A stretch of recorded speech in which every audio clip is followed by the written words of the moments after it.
আসসালামু আলাইকুম। আশা করছি যে যার অবস্থান থেকে সুস্থ ভালো আছেন। আলহামদুলিল্লাহ আমরাও বেশ ভালো আছি। আজকের ভিডিওটা আমার বন্ধুদের রিকোয়েস্টের ভিডিও। আমি ২ সপ্তাহ আগে ফল মাখা একটি রেসিপি শেয়ার করেছিলাম। সেখানে আমার বেশ কিছু বন্ধু আমার কাছে আমার এই বাস্কেটটা সম্পর্কে অনেক কিছু জানতে চেয়েছিলেন। আমি আন্তরিকভাবে দুঃখিত। আমি আপনাদের প্রশ্নের উত্তর দিতে কিছুটা দেরি করে ফেলেছি। শারীরিক অসুস্থতা এবং বাসায় মেহমান ছিল। মোবাইলেও বেশ কিছু ভিডিও জমা থাকায় জায়গা ছিল না, যার জন্য আমার ভিডিওটা করতে কিছুটা বিলম্ব হয়ে গেছে। আমি আবারও আপনাদের কাছে আন্তরিকভাবে সরি। এই বাস্কেট সম্পর্কে যে সকল বন্ধুরা জানতে চেয়েছেন, ভিডিওর এক পর্যায়ে আমি সেই সব বন্ধুদের নাম শেয়ার করব। প্রায় ৮ জন বন্ধু আমার কাছে এই বাস্কেটটা সম্পর্কে জানতে চেয়েছেন। এটা সম্পূর্ণ খুব ভালো মানের কাঠ দিয়ে তৈরি। এই বাস্কেটটার ৩টা পা আছে। এই পাগুলো খুলে এটা খুব সুন্দরভাবে ভাঁজ করে আপনি রেখে দিতে পারবেন। প্রয়োজনের সময় আবার পাটা লাগিয়ে ব্যবহার করতে পারবেন। এই বাস্কেটটার কোনো জোড়া নাই।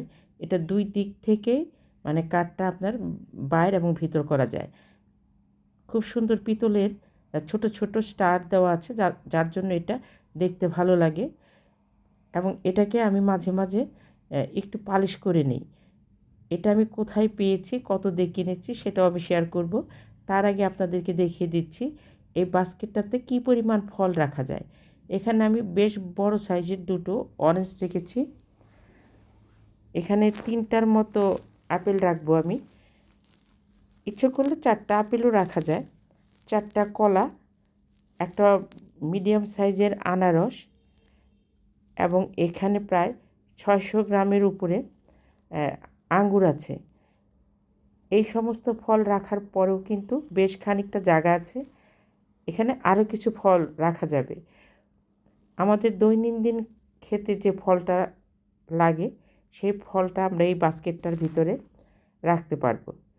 এই বাস্কেটটার সুবিধা হচ্ছে এটাকে ফোল্ড করে রাখা যায়। একটা জিনিস বেশি দিন ব্যবহার করলে ভালো লাগে না। আপনার যখন মন না চাবে তখন আপনি এটাকে ভাঁজ করে রেখে দিতে পারবেন। আবার যখন মন চাবে তখন আপনি আবার এটাকে ব্যবহার করতে পারবেন। এই বাস্কেটে ফলগুলো রাখার পূর্বে পরিষ্কার করে ধুয়ে তাওয়াল দিয়ে মুছে রাখলে আমার মনে হয় বাস্কেটের লংজিভিটিটা বৃদ্ধি পাবে। যেমন আমার কাছে এটা দীর্ঘ 13 বছর যাবৎ আছে। আমি এই বাস্কেটটা 13 বছর পূর্বে কক্সবাজারের ঝিনুক মার্কেট থেকে কিনেছিলাম। এটা মায়ানমারের তৈরি। 7 থেকে 800 টাকা নিয়েছিল। আমার মনে হয় এটা এখনও খোঁজ করলে কক্সবাজারের ঝিনুক মার্কেট, বার্মিস মার্কেট, ঝাউতলা মার্কেটে পাওয়া যেতে পারে। মায়ানমার যেহেতু কক্সবাজারের খুব কাছাকাছি, কাজেই মায়ানমারের ইউনিক কিছু কাঠের জিনিস কক্সবাজারে পাওয়া যায়। আমার কাছে খুব সামান্য সংগ্রহে আছে। কাঠের জিনিস আমার কাছে ভীষণ পছন্দ। আমার ডাইনিং টেবিলের পায়াটা দেখে হয়তোবা কিছুটা আঁচ করতে পেরেছেন। ফুড বাস্কেটের আনারসটা আজকে আপনাদের সঙ্গে মেখে শেয়ার করব। আমন্ত্রণ জানাচ্ছি দিলরুবার হেসেলে।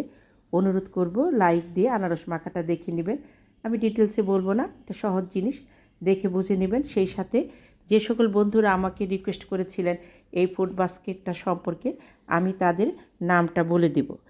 MN blog, Samira lifestyle blog, blog by Sonia, lifestyle blog 13, ক্যানভিট রেসিপি, আলভিস সিম্পল কুকিং, অঞ্জনা রান্না, তাসফিয়া আসাদ। নামের উচ্চারণের যদি কোনো ভুল হয়ে থাকে প্লিজ ক্ষমা সুন্দর দৃষ্টিতে দেখে নেবেন।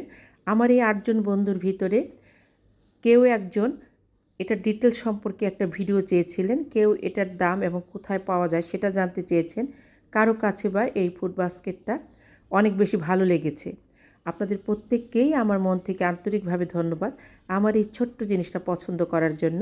আনারস কাটাটা শেয়ার করিনি, এটা অনেকেই কাটতে পারেন। যদি কেউ না পারেন, জানতে চান, অবশ্যই আমাকে নক করবেন, আমি আনারস কাটাটা দেখিয়ে দিব। সামান্য বিট লবণ এবং কাঁচামরিচ কুচি দিয়ে আলতোভাবে মেখে নেব। এখানে ধনিয়া পাতা, কাসুন্দ ব্যবহার করব না। শুধু কাঁচামরিচ এবং বিট লবণ দিয়ে মেখে খেলেও খেতে ভালো লাগে। আমার যে সকল বন্ধুরা দিলরুবার হেসেলকে সাবস্ক্রাইব করে পাশে আছেন তাদেরকে অসংখ্য ধন্যবাদ। আর যে সকল বন্ধুরা আমার রেসিপিগুলো দেখছেন এখনও সাবস্ক্রাইব করেননি, প্লিজ দেখতে দেখতে সাবস্ক্রাইব করে নেবেন। সেই সাথে আপনাদের লাইকটা দিতে ভুলবেন না। দেশ দেশের বাইরে এবং আমার সাধারণ দর্শক বন্ধু যারা সবসময় আমার রেসিপিগুলো দেখে সুন্দর সুন্দর কমেন্ট করছেন। আমি তাদের প্রতি ভীষণভাবে কৃতজ্ঞ। প্লিজ এভাবেই পাশে থাকবেন। যে সকল বন্ধুরা আমাকে বন্ধু করতে চাচ্ছেন অবশ্যই কমিউনিটিতে নক করবেন এবং অপেক্ষায় থাকবেন। নিজে ভালো থাকবেন, অন্যকে ভালো রাখবেন। আল্লাহ হাফেজ।